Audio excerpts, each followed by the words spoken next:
E tinha um espírito, tinha um demônio que atuava nessa área na minha vida. E um dia eu vi a atuação desse demônio de noite.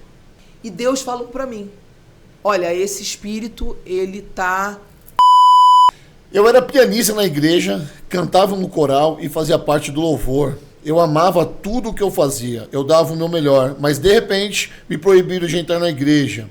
E eu ouvi a seguinte frase, abre aspas aqui: atrás de um homem fracassado existe uma mulher mais fracassada do que ele. E foi muito triste. Acho que o marido dela perdeu o emprego, coisas aconteceram, e a doutrina da igreja dela era isso: o cara fracassado, mulher fracassada.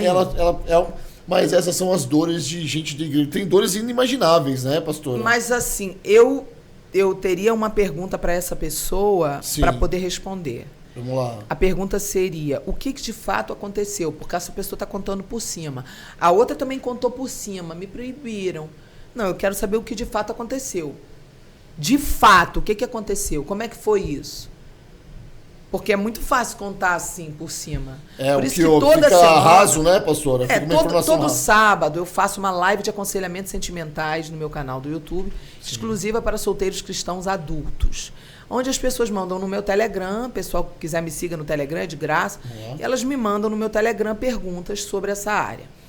E tem gente que faz isso, resume a pergunta. Aí eu começo a perguntar, e a pessoa tá lá, mas por que tal coisa aconteceu? Aí eu começo a caçar e começo a fonte do aonde houve o tropeço. Porque, por exemplo, tem gente que o problema é de comunicação. Vou te dar um exemplo da comunicação. Um monte de coisa aconteceu, eu não contei pra ninguém, fiquei sofrendo calado. Jura? Adivinhação é pecado, meu bem. Você quer que o teu pastor adivinha?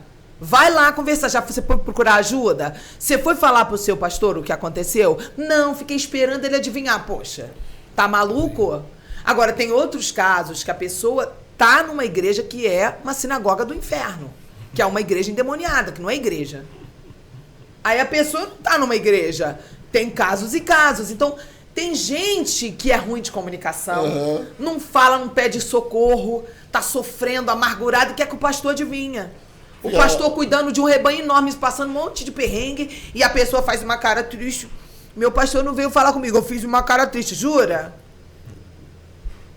Tá de brincadeira comigo, né? É a teoria da mimação, tem que ir lá mimar ele, né? O mimadinho, por favor, aprende a ir lá e falar, preciso de ajuda, não tô bem.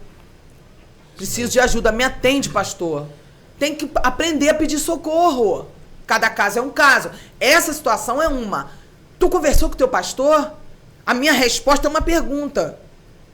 Como assim? Que história de maluco é essa? Do nada, viraram de girar e eu não quero mais que você entre na igreja. Isso tá mal contada, essa história. Muito mal. Pode continuar, vai. A outra é a Clara Maria... A segunda, tá? Vou ler 7 aqui rapidamente. Clara Maria, underline. Como a senhora venceu a compulsão alimentar? A senhora passou por isso no período da vida da senhora, pastora? Olha, vou te falar. Quando eu me convertia, tá? Eu não percebia que eu tinha esse problema. Eu não percebia. Era uma área da minha vida, assim, que tinha um espírito maligno agindo, porque eu deixava de fazer várias coisas para comer. Assim, comida era um Deus com D minúsculo na minha vida. Olha. E tinha um espírito, tinha um demônio que atuava nessa área na minha vida.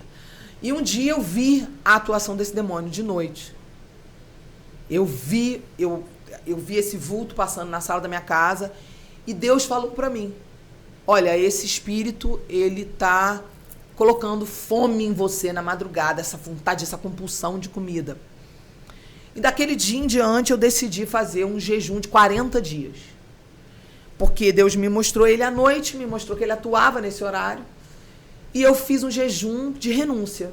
Falei, não, eu vou fazer um jejum. Não só vou orar, mas eu vou fazer um jejum. Porque tem casta que só sai com jejum. Sim. Além da oração. Então eu fiz 40 dias, que é um tempo profético. E eu não comia, eu só bebia água. Só de madrugada? De 6 da tarde até as 6 da manhã.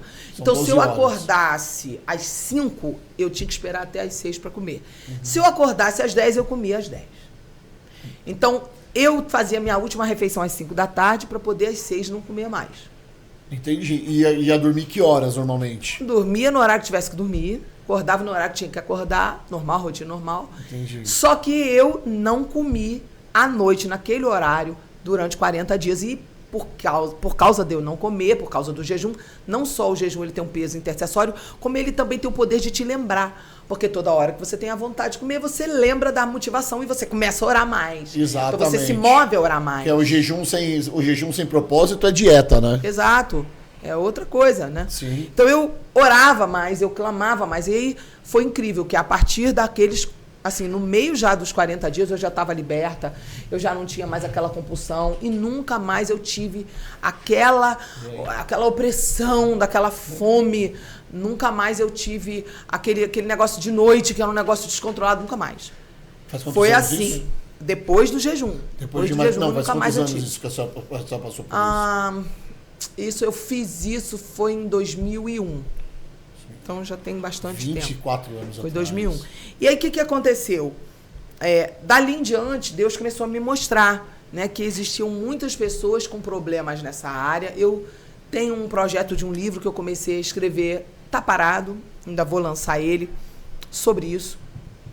E é uma área muito difícil de você ver o pessoal falando, mas eu sofri muito por eu tentar falar desse assunto no Brasil, principalmente porque eu era, né, agora eu entrei na menopausa, engordei mais de 20 quilos na menopausa, não estou satisfeita, vou voltar esse ano a treinar, vou voltar a fazer dieta, porque não estou satisfeita, porque é horrível, minhas roupas não entram em mim, é um saco, né, esse negócio de engordar. Vai ganhar o kit da Growth. Vai ganhar o kit da Growth agora. Isso. Eu quero, assim, voltar, mas, assim, eu estou enfrentando uma luta muito grande dentro de mim para voltar a me cuidar, porque há alguns anos atrás eu estava muito magrinha, porque eu fiz muitos jejuns, e eu tenho um rosto ovial, vocês estão me vendo presencialmente, vocês estão vendo que eu não tenho pé de galinha, eu sou uma pessoa que eu tenho uma pele boa porque eu nunca tomei sol, nunca bebi, nunca usei drogas, apesar de ter sido filha de um casal que era muito assim da época dos anos 70, né? Eu fui uma jovem que eu não gostava de droga, não gostava de bebida, então a bebida envelhece muito, a droga envelhece muito, eu sempre bebi muita água, sempre fui uma pessoa que tive hábitos saudáveis e nunca tomei sol, né? Então eu fui uma pessoa, eu tomo vitamina D, tomo suplemento,